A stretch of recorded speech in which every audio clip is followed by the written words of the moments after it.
नमस्कार दोस्तों, स्वागत है एक बार फिर आपका आपके अपने यूट्यूब चैनल जेडी एजुकेशन पर। दोस्तों आज की वीडियो में हम बात करेंगे प्रोफेसर राजेंद्र सिंह यानी कि रज्जू भैया यूनिवर्सिटी के बीएड सेकंड सेमेस्टर के second compulsory paper theoretical foundation of curriculum का आज का हमारा जो टॉपिक है। इस वीडियो में जिस टॉपिक को हम लोग पढ़ने वाले हैं वह है आपका बेसिस ऑफ करिकुलम। तो ये जो टॉपिक है ये आपके सेकेंड यूनिट का फर्स्ट टॉपिक है। इससे पहले हमने अपने चैनल पे फर्स्ट यूनिट के जितने भी टॉपिक हैं आपके सिलेबस में वो सारे टॉपिक्स का वीडियो हम अपलोड कर चुके हैं। तो अगर आप चैनल पे नए हैं, पहली बार आप चैनल पे विजिट किए हैं, तो हम आपको बता दें कि आपको रज्जू भैया यूनिवर्सिटी के बीएड सेकेंड सेमेस्टर के चारों जो पेपर हैं उन सभी का अलग अलग प्लेलिस्ट मिल जाएगा। और आपको जो भी टॉपिक का वीडियो देखना है आप उन प्लेलिस्ट में जाके देख सकते हैं। और साथ में उनका आपको पीडीएफ भी मिल जाएगा, नोट्स। उसके लिए आपको टेलीग्राम चैनल ज्वाइन करना होगा और टेलीग्राम चैनल का लिंक वीडियो के डिस्क्रिप्शन में मिलेगा। साथ में आपको अगर कुछ पूछना है या आपकी कोई क्वेरी है या फिर अगर आपको बीएड से रिलेटेड इन्फॉर्मेशन अपडेट्स चाहिए तो उसके लिए आप हमसे जुड़ सकते हैं हमारे टेलीग्राम ग्रुप के माध्यम से, जहाँ पे आप हमसे बात भी कर सकते हैं। तो चलिए स्टार्ट करते हैं आज का अपना लेक्चर और देखते हैं कि पाठ्यचर्या के आधार की मीनिंग क्या है।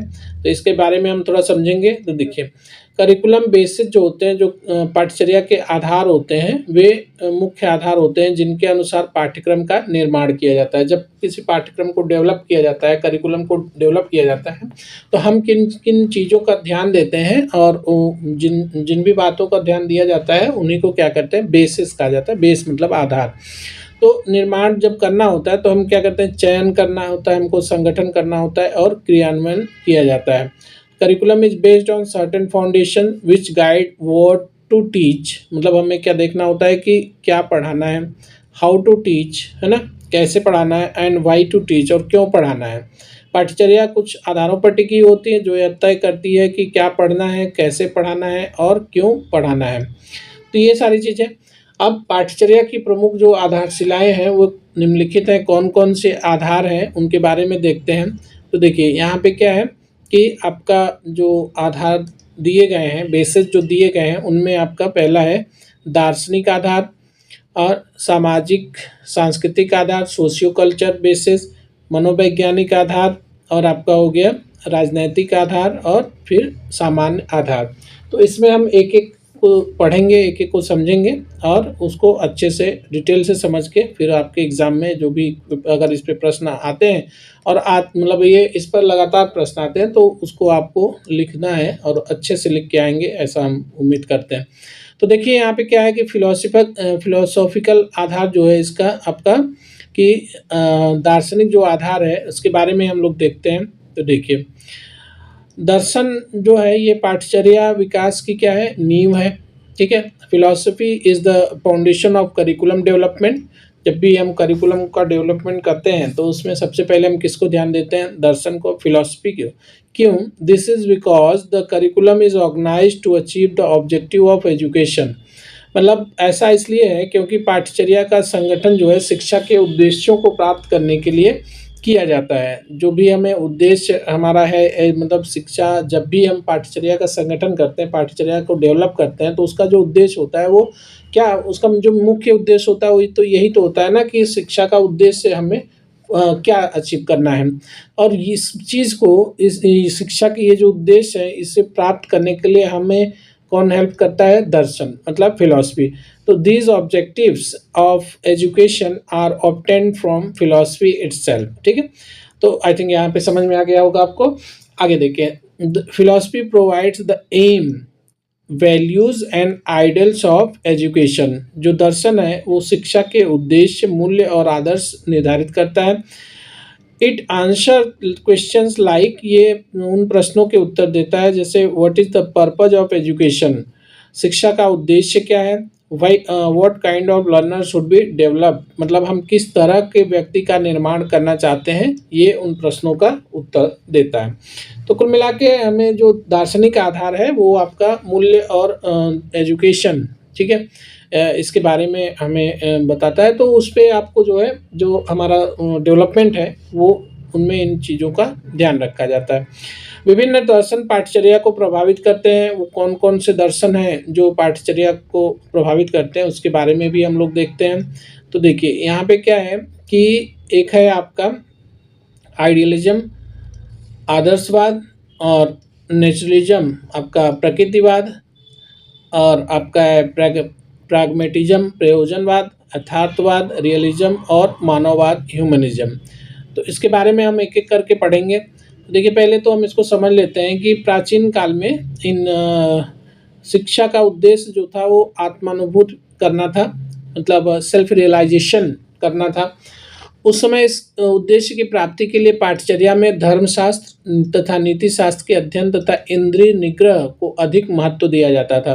मतलब उसमें क्या था कि आपका धर्मशास्त्र और इस आपका नीति शास्त्र और इंद्रिय निग्रह, मतलब जो आपकी इंद्रियां हैं, जो सेंस हैं, उनके कंट्रोल के बारे में। इसके विपरीत आधुनिक युग में जब भौतिकवादी उद्देश्य प्रबल है, तब हमारी शिक्षा पाठचर्या में तकनीकी ज्ञान प्रशिक्षण तथा भौतिक विज्ञानों को अधिक महत्व दिया जा रहा है। दर्शन के कुछ वाद हैं जिनके आधार पर पाठचर्या का निर्धारण होता है। ऊपर हमने देखा कि वो कौन कौन से वाद हैं, उनके बाद उसी पर क्या होता है, पाठचर्या का निर्धारण किया जाता है। इंग्लिश में देखते हैं। In ancient time the objective of education was self realisation. At that time, to achieve this objective, more importance was given to the study of scriptures like Dharma Shastra and ethics में आपका नीति शास्त्र in the curriculum as well as to sense control, मतलब इंद्रिय निग्रह. In contrast to this, in the modern era, when materialistic objectives are dominant, more important is being given to technical knowledge. यहाँ पे हम देख रहे हैं कि इसके विपरीत आधुनिक युग में जब भौतिकवादी उद्देश्य प्रबल है, तब हमारी शैक्षिक पाठ्यक्रम में क्या है, तकनीकी ज्ञान प्रशिक्षण और भौतिक विज्ञानों को अधिक महत्व दिया जा रहा है। इसका ये मतलब है।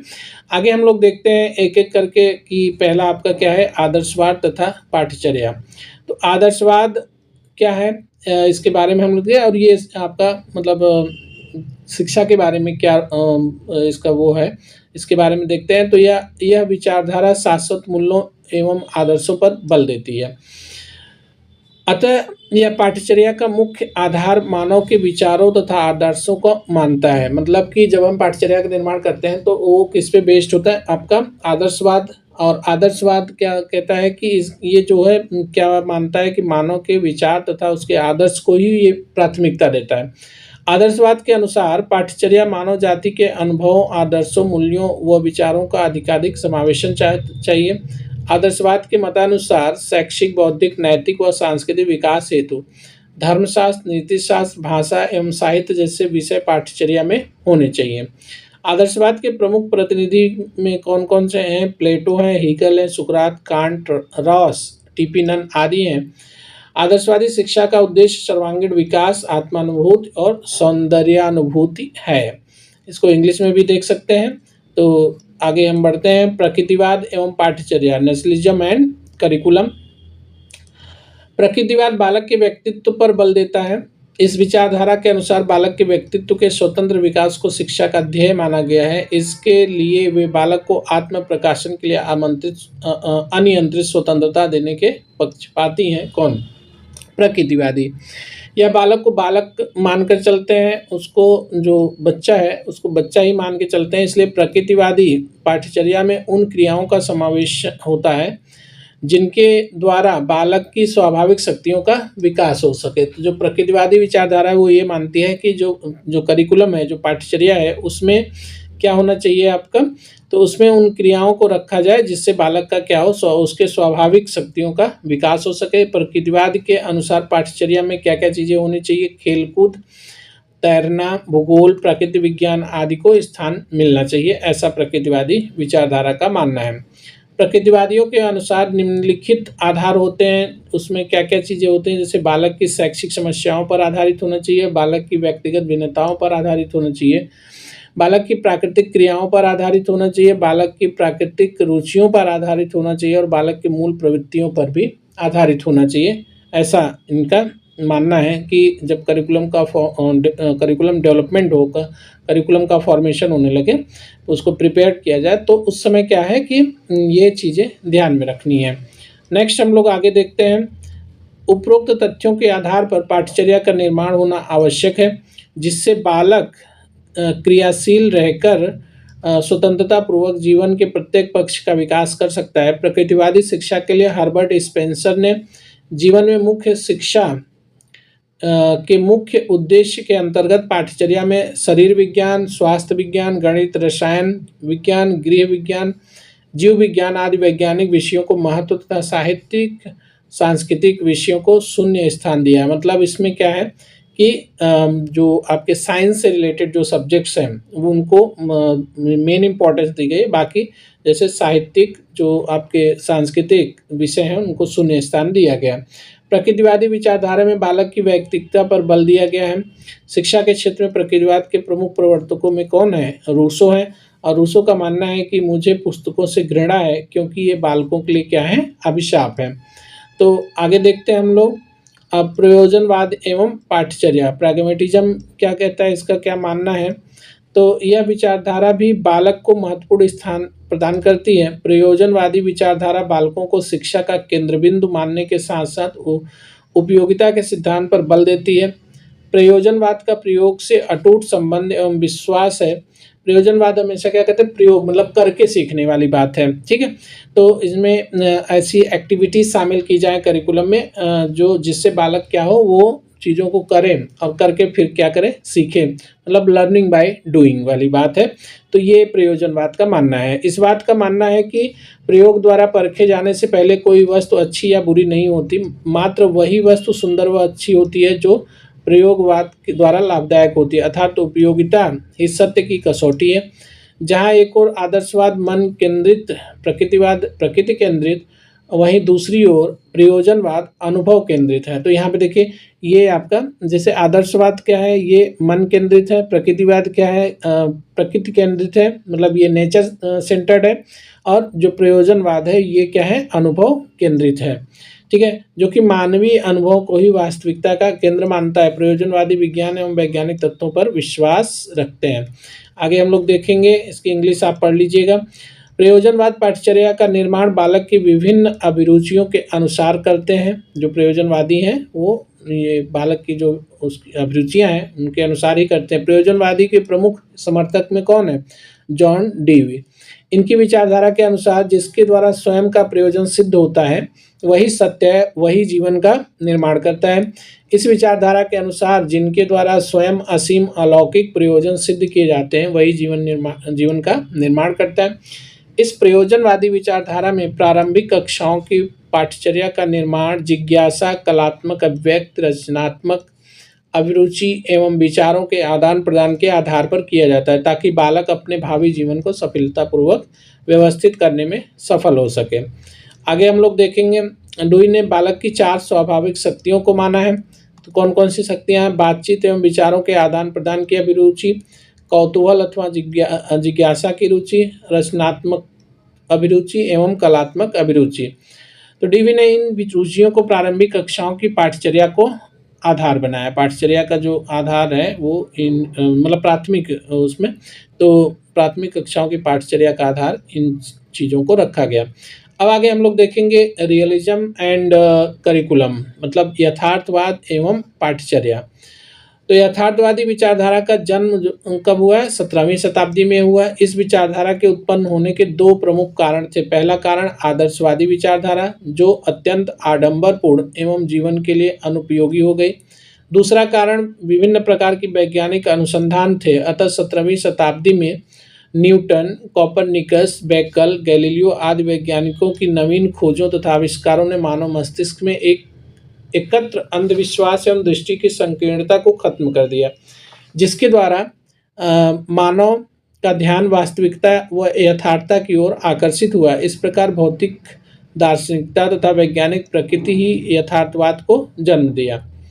यथार्थवादी विचारधारा के अनुसार जीवन की व्यवहारिकता पर बल दिया जाता है, अतः इस विचारधारा में पाठ्यचर्या को महत्वपूर्ण आधार प्रदान किया जाता है। तो अभी जो मॉडर्न एरा है, जो इस समय आधुनिक शिक्षा है, उसमें जो करिकुलम का डिजाइन किया था तो उसमें जो ज़्यादा प्राथमिकता दी जाती है वो आपका किस पे? रिलीजन पे है। मतलब कि आपका जो है साइंटिफिक जो टेक्निकल जो सब्जेक्ट्स हैं या टेक्निकल चीज़ों को ज़्यादा महत्व दिया जाता है। तो आगे यहाँ पे देखते हैं ह्यूमनिज्म, मानववाद एवं करिकुलम। तो मानववाद में क्या है कि शिक्षा दर्शन का मानववादी दृष्टिकोण कथित उद्देश्यों की उपलब्धि के लिए अनुकूल पाठचर्या की भी व्याख्या करता है, किंतु इस संबंध में सभी मानववादियों के विचार एक नहीं है।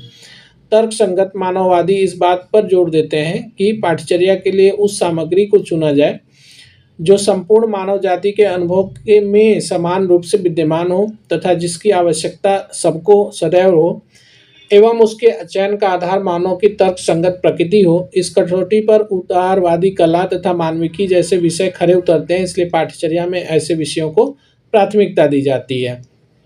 तो आगे हम लोग देखते हैं कि आपका जो भारतीय मानववादी हैं जैसे टैगोर, गांधी, जाकिर हुसैन, राधा कृष्ण आदि की दृष्टि में शिक्षा का एक उद्देश्य विभिन्न संस्कृतियों का समन्वय एवं उनकी अच्छाइयों का शिक्षा में समावेशन करना है। अतः वे इस बात पर बल देते हैं कि पाठ्यचर्या में सांस्कृतिक विषयों, विज्ञान, कला, क्राफ्ट आदि विषयों का समावेश होना चाहिए। उनका कहना है कि जीवन में कुछ भी अच्छा है वही सभी शिक्षा की पाठ्यचर्या का विषय होना चाहिए।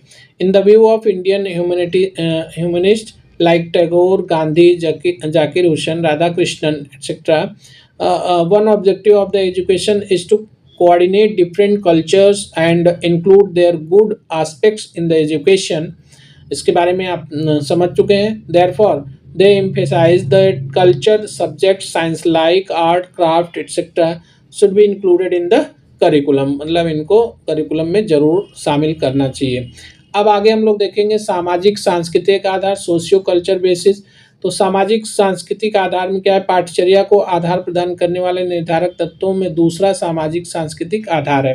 मतलब एक तो हमने देखा क्या फिलोसॉफिकल में कौन कौन से आधार हैं जो उसको प्रभावित करते हैं, आइडियलिज्म, नेशनलिज्म, प्राग्मेटिज्म, है ना, रियलिज्म, ह्यूमनिज्म, इनके बारे में पढ़ा।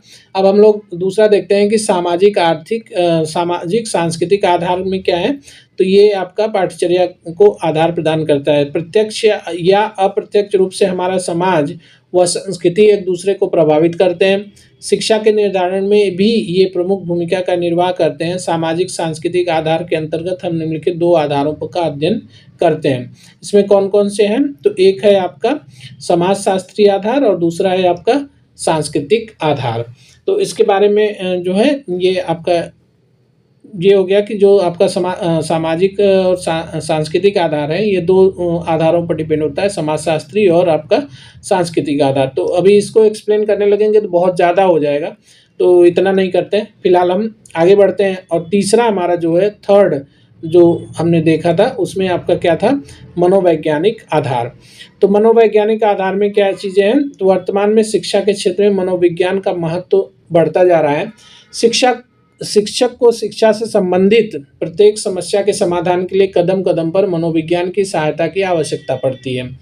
जैसे कि यह आवश्यकता पाठ्यचर्या को मनोवैज्ञानिक आधार प्रदान करती है। वर्तमान समय में शिक्षा के मनोवैज्ञानिक दृष्टिकोण के कारण ही वैयक्तिक भेद के अनुसार शिक्षण कार्य संभव हो सका है। वैयक्तिक भेदों के अनुसार पाठ्यचर्या का निर्धारण बालक की इन्हीं रुचियों, आवश्यकताओं, क्षमताओं एवं स्वाभाविक प्रवृत्तियों के अनुसार किया जाता है। यही मनोविज्ञान की देन है।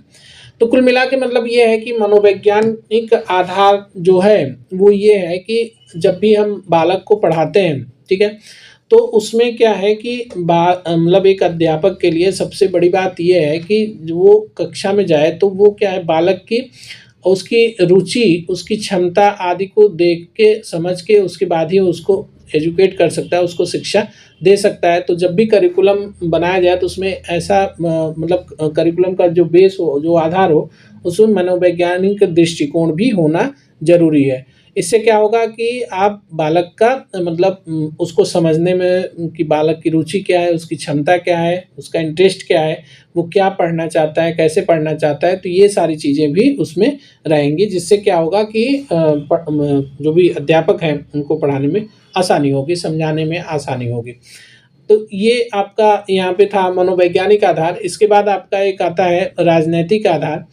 तो राजनैतिक आधार जो है वो आपका क्या चीज़ है कि इसमें वैज्ञानिक आधार है, ऐतिहासिक आधार है, बहुत सारे हैं। तो फिलहाल इतना आपके लिए एनफ है एग्ज़ाम के पॉइंट ऑफ व्यू से। और अब हम लोग आगे बढ़ेंगे और देखेंगे कि कुछ है नहीं। तो ये था आपका वीडियो जिसमें हमने देखा कि बेसिस ऑफ करिकुलम क्या है, मतलब करिकुलम का जब निर्माण किया जाता है, उसको डेवलप किया जाता है, तो कौन-कौन से आधारों को ध्यान में रखा जाता है, या निर्माण जो होता है किन आधार पे टिका होता है, किन आधार पे किया जाता है, ये सारी चीज़ें हमने इस वीडियो में देखी। तो उम्मीद है आपको वीडियो पसंद आया होगा। अगर वीडियो पसंद आया तो वीडियो को लाइक ज़रूर करिएगा, और आज की वीडियो में बस यहीं तक। मिलते हैं हम नेक्स्ट वीडियो के साथ। तब तक आप अपना ख्याल रखिएगा, मन लगा के पढ़ाई करिए। बहुत-बहुत धन्यवाद।